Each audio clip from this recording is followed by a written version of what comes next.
আমন্ত্রণ দেশ বাংলায়, আপনাদের সঙ্গে আছি আমি ইকবাল হোসেন। শুরুতেই সংবাদ শিরোনাম। মাগুরায় খুচরা ও পাইকারি বাজারে বেড়েছে নিত্য প্রয়োজনীয় পণ্যের দাম। দ্রব্যমূল্য নিয়ন্ত্রণে প্রশাসনের নজরদারি বাড়ানোর দাবি ক্রেতাদের। এবং পটুয়াখালীর রাঙাবালী উপজেলায় মৎস্য অধিদপ্তরের অভিযান, বিপুল পরিমাণ অবৈধ চায়না দুয়ারি জাল জব্দ।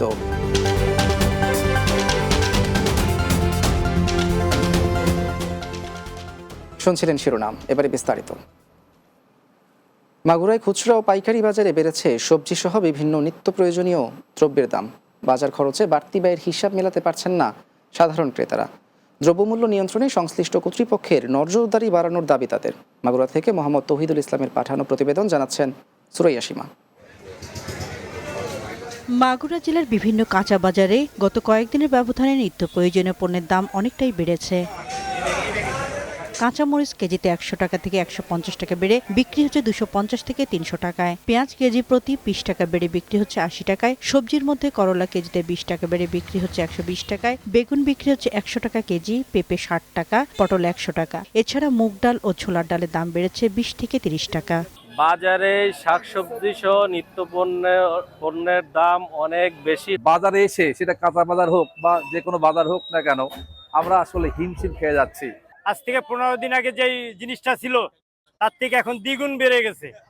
এখন বাল বাচ্চা নিয়ে বাঁচার কোনো কায়দা নেই। বিক্রেতারা বলছেন চাহিদার তুলনায় সরবরাহ কম থাকায় জিনিসপত্রের দাম বৃদ্ধি পাচ্ছে। বৃষ্টির কারণে শাকসবজি নষ্ট হয়ে গেছে, তাই দাম বেশি। এক মাস আগের তুলনায় সবজিতে কেজিতে 25 থেকে 30 টাকা বেশি হয়েছে। আমাদের কিছু করার থাকে না, আমরা যেরকম কিনি সেরকম বেশি। নিত্য প্রয়োজনীয় দ্রব্যের দাম স্বাভাবিক রাখতে নিয়মিত মনিটরিং করা হচ্ছে বলে জানান জেলা কৃষি বিপণন অধিদপ্তরের কর্মকর্তা। কোনো ব্যবসায়ী যাতে মুনাফাটা বেশি না করে সেই ব্যাপারে আমরা সবসময় বাজার মনিটরিং করতেছি এবং মোবাইল কোর্ট অব্যাহত আছে এবং এটা আগামী দিনে অব্যাহত থাকবে। Desk report, Bangla TV. কুড়িগ্রামে 2 দিনব্যাপী স্থানীয় উদ্ভাবন, ক্ষমতায়ন ও অভিযোজন শীর্ষক মেলা এবং কর্মশালা অনুষ্ঠিত হয়েছে। শহরের খলিলগঞ্জের অভিনন্দন কনভেনশন সেন্টারে মেলার উদ্বোধন করেন অতিরিক্ত জেলা প্রশাসক BM কুদরতি খুদা। সাংবাদিক শফি খানের সভাপতিত্বে এতে বক্তব্য রাখেন অতিরিক্ত জেলা প্রশাসক BM কুদরতি খুদা, সাবেক সিভিল সার্জন আমিনুল ইসলাম, মহিদেব যুব সমাজ কল্যাণ সমিতির পরিচালক শ্যামল সরকার, CREA প্রকল্প সমন্বয়কারী লুৎফর রহমান সহ অন্যান্যরা। নেত্রকোনার কেন্দুয়ায় উপজেলা ও পৌর বিএনপির নির্যাতিতদের বাদ দিয়ে অনুগতদের দিয়ে পকেট কমিটি ঘোষণা করার প্রতিবাদে বিক্ষোভ মিছিল ও সমাবেশ অনুষ্ঠিত হয়েছে। সাবেক উপজেলা চেয়ারম্যান দেলোয়ার হোসেন ভূঁইয়ার কার্যালয় থেকে এই বিক্ষোভ মিছিল বের হয়। পরে শহরের প্রধান সড়ক প্রদক্ষিণ করে উপজেলা পরিষদ কার্যালয়ে গিয়ে শেষ হয়। সেখানে সংক্ষিপ্ত সমাবেশে সাবেক উপজেলা বিএনপির সাধারণ সম্পাদক মোহাম্মদ দেলোয়ার হোসেন ভূঁইয়া দুলাল, বিএনপির চেয়ারপারসনের উপদেষ্টা Syed Alamgir Khasru, engineer Mustafa Izaman Selim, Rotarian M Nazmul Hasan সহ অন্যান্যরা বক্তব্য রাখেন। পটুয়াখালীর রাঙাবালী উপজেলায় অভিযান চালিয়ে অবৈধ 47টি মৎস্য সম্পদ ধ্বংসকারী চায়না দুয়ারি জাল জব্দ করা হয়েছে। উপজেলা মৎস্য অধিদপ্তরের আয়োজনে রাঙাবালী থানা পুলিশ ও স্থানীয়দের সহায়তায় অভিযান পরিচালনা করা হয়। পরে জব্দকৃত জাল পুড়িয়ে নষ্ট করা হয়। এ সময় উপজেলা নির্বাহী অফিসার রাজীব দাস, উপজেলা marine fisheries officer SM Shahadat Hossain Raju, উপজেলা প্রকল্প বাস্তবায়ন কর্মকর্তা অজিত দেবনাথ, রাঙাবালী থানার ASI মোহাম্মদ তরিকুল ইসলাম, উপজেলা মৎস্য অফিসের অফিস সহকারী মোহাম্মদ নেসার উদ্দিন সহ অন্যান্যরা উপস্থিত ছিলেন। মাদারীপুরে সশস্ত্র বাহিনী অবসরপ্রাপ্ত কল্যাণ সংস্থা মাদারীপুরের মাসিক আলোচনা সভা অনুষ্ঠিত হয়েছে। সংস্থার আয়োজনে অবসরপ্রাপ্ত সেনা সদস্য সহ বিভিন্ন স্বেচ্ছাসেবী সংগঠন ও সুশীল সমাজের ব্যক্তিদের নিয়ে সদর উপজেলার খটমাজি ইউনিয়নের টুবিয়া বাজারে এই সভার আয়োজন করা হয়। সশস্ত্র বাহিনী অবসরপ্রাপ্ত কল্যাণ সংস্থা মাদারীপুরের সভাপতি অবসরপ্রাপ্ত সিনিয়র ওয়ারেন্ট অফিসার কবির সর্দারের সভাপতিত্বে এ সময় সংস্থার উপদেষ্টা অবসরপ্রাপ্ত সিনিয়র ওয়ারেন্ট অফিসার বাচ্চু সর্দার, অবসরপ্রাপ্ত senior warrant officer Eskendar Ali মাতব্বর সহ অন্যান্যরা উপস্থিত ছিলেন। নোয়াখালীর বেগমগঞ্জ উপজেলার ছয়ানী ইউনিয়নের খালিশপুর গ্রামে SM ইউসুফকে মারধর ও প্রাণনাশের হুমকির প্রতিবাদে সংবাদ সম্মেলন অনুষ্ঠিত হয়েছে। চৌবনী প্রেস ক্লাবে এই সংবাদ সম্মেলনের আয়োজন করা হয়। এ সময় ভুক্তভোগী SM ইউসুফ জানান, পূর্ব বিরোধের জেরে প্রতিপক্ষের সন্ত্রাসীরা তার ওপর হামলা চালিয়ে পিটিয়ে ও কুপিয়ে আহত করে। এ ঘটনায় তিনি থানায় মামলা করলেও পুলিশ মূল আসামিদের বাদ দিয়ে আদালতে চার্জশিট দেয়। পরে তিনি নারাজি দিলে আদালত ডিবি পুলিশকে পুনরায় তদন্তের নির্দেশ দেন। বর্তমানে মামলা তুলে নিতে অভিযুক্তরা নানাভাবে প্রাণনাশের হুমকি দিচ্ছে, তাই প্রশাসনের কাছে ন্যায় বিচার ও জীবনের নিরাপত্তা চেয়েছেন তিনি। দেশ বাংলায় নিচে ছোট্ট একটা বিরতি, ফিরে আসার পর অন্যান্য সংবাদের সঙ্গে আরও যা থাকছে। কিশোরগঞ্জের কচিয়াদি উপজেলায় বেড়েছে লেবু চাষ, বাজারে বিক্রিতে ভালো দাম পাওয়ায় লাভবান হচ্ছেন কৃষকরা।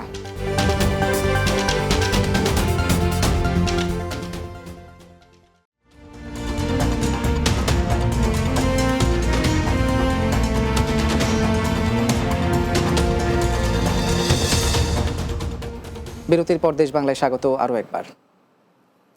কিশোরগঞ্জের কটিয়াদি উপজেলায় প্রায় 50 বিঘা জমিতে লেবু চাষাবাদ হচ্ছে। উৎপাদিত লেবু পাইকারি ও খুচরা বাজারে বিক্রি করে লাভবান হচ্ছেন চাষি। পোকামাকড় দমনসহ ও লেবুর চাষে সঠিক পরিচর্যার নানা পরামর্শ দিচ্ছে কৃষি বিভাগ। কিশোরগঞ্জের কটিয়াদি পাকুন্দিয়া প্রতিনিধি সৈয়দ মুরসালিন দ্বারা শিকর পাঠানো প্রতিবেদন, জানাচ্ছেন সুরাইয়া সীমা।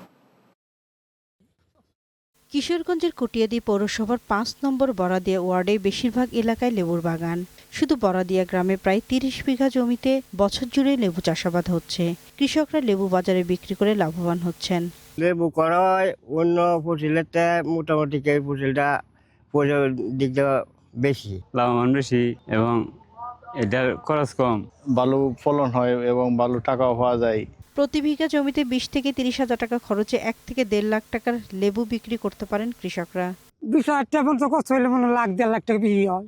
3 বিঘা জমির মধ্যে ফলন আল্লাহর রহমতে খুবই ভালো হয়েছে। প্রায় 3 থেকে 3.5 লক্ষ টাকার মতন বিক্রি করেছে। পাইকাররা ক্ষেত্রে নেওয়া, আবার আমরা বাজার নেওয়া বেশি। বরাদিয়া গ্রামে 3 জাতের লেবু চাষাবাদ হয়, দেশি, সিডলেস ও চায়না ট্রি। সবসময় মাঠ পর্যায়ে থেকে বাগানে নিয়মিত পরিচর্যার বিষয় এবং রোগবালাই এবং পোকামাকড় এই বিষয়ে পরামর্শ দিয়ে থাকি।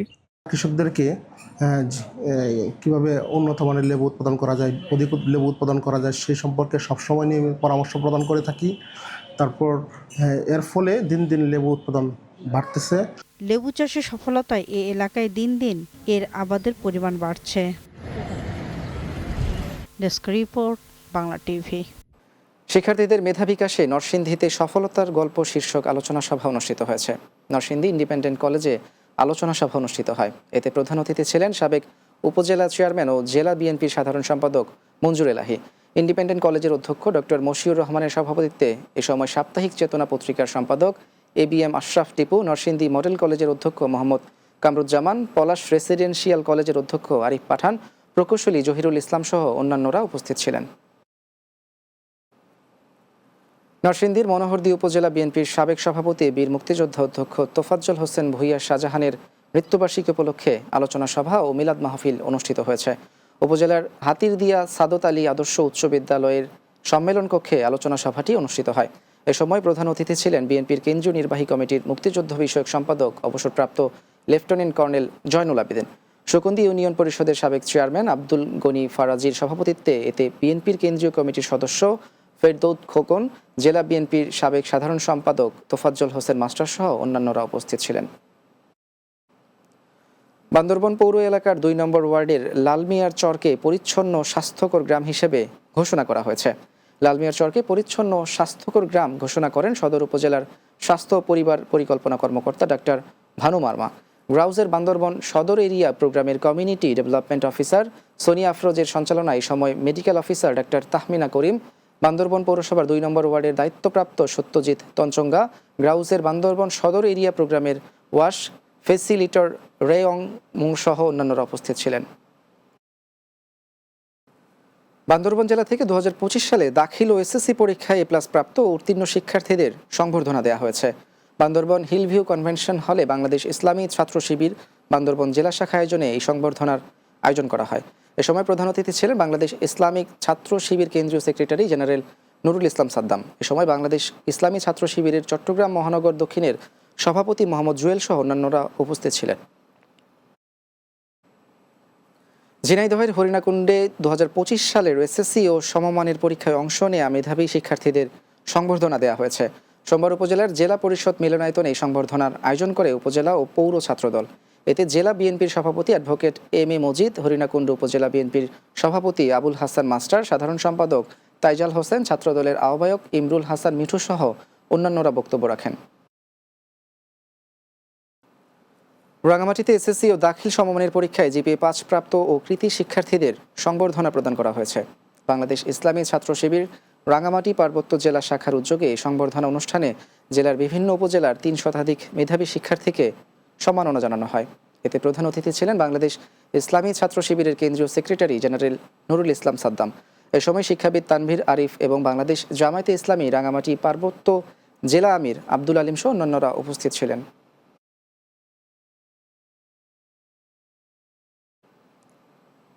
শেষ করছি দেশ বাংলা, তবে যাবার আগে সংবাদ শিরোনামগুলো জানিয়ে দিচ্ছি আরও একবার। মাগুরায় খুচরা ও পাইকারি বাজারে বেড়েছে নিত্য প্রয়োজনীয় পণ্যের দাম। দ্রব্যমূল্য নিয়ন্ত্রণে প্রশাসনের নজরদারি বাড়ানোর দাবি ক্রেতাদের। পটুয়াখালীর রাঙাবালী উপজেলায় মৎস্য অধিদপ্তরের অভিযান, বিপুল পরিমাণ অবৈধ চায়না দুয়ারি জাল জব্দ। এবং কিশোরগঞ্জের কটিয়াদি উপজেলায় বেড়েছে লেবু চাষ, বাজারে বিক্রিতে ভালো দাম পাওয়ায় লাভবান হচ্ছেন কৃষকরা।